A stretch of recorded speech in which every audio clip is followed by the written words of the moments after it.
This season has been one of the worst starts for the Tennessee Titans in a long time. Their 3-6 record is their worst start through their first 9 games since the 2015 season when they started 2-7. Hopefully, this team doesn't follow in that season's footsteps as they finished 3-13 that year. When you look at this team, it's hard to find talent. Well, their most talented player, of course, is running back Derrick Henry. It may not look like it when you look at the numbers alone. He has 625 rushing yards and only 4 rushing touchdowns this season, and he's averaging 4.2 yards per carry. That would be tied for the worst yards per carry in his career if he finished with that number. But when you watch the Titans, it's no surprise he isn't getting big numbers anymore. The first reason is because he isn't getting as many attempts since they're usually coming from behind. To add to that, teams don't respect the passing game, so they're always stacking the box with 8 players, so Henry never has space to do his best work. The final reason is that this offensive line is nowhere near as good as it used to be. When Derrick Henry had his best 2 seasons, defenses had to worry about Ryan Tannehill throwing to AJ Brown. With that threat, they couldn't have the linebackers and defensive backs play close to the line. Ever since they traded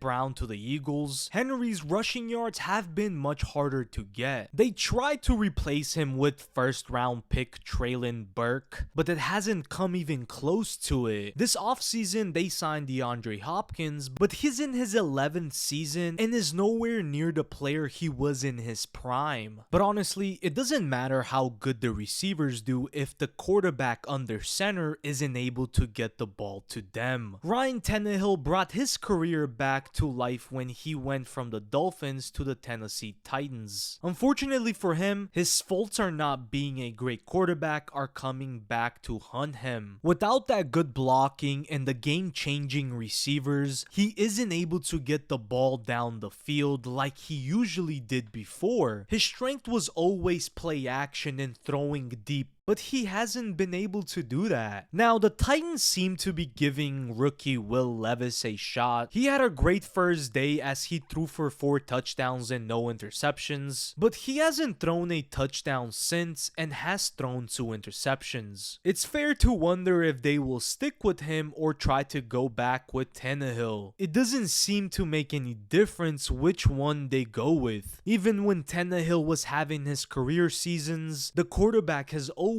been the weakness of the team, and it doesn't seem to have changed at all. When you look at this team as a whole, there just aren't as many good players as there were in the past. That goes for the defense also. Going by the numbers, this team is right around the middle of the pack in passing yards, rushing yards, and sacks. Where they don't do well is turnovers. They're tied for last in the NFL with 7 total turnovers. That used to be their specialty, but when you look at this team on paper, it's no surprise. There aren't many stars on this team, and the fact that they aren't last in every category is due to good coaching. The head coach is Mike Vrabel, and he's been a great coach for the Titans ever since he was hired. Even though this season could be the worst of his coaching career, he's doing more with what he's got than most coaches otherwise. Even though there are a lot of coaches on the hot seat this season, I wouldn't say Vrabel is one of them. I truly believe that the Titans would be the worst team in the NFL with no wins if he wasn't coaching them. Now, this team has no talent and they will have to go through a rebuilding phase. But Mike Vrabel is one of the best leaders to get them through it.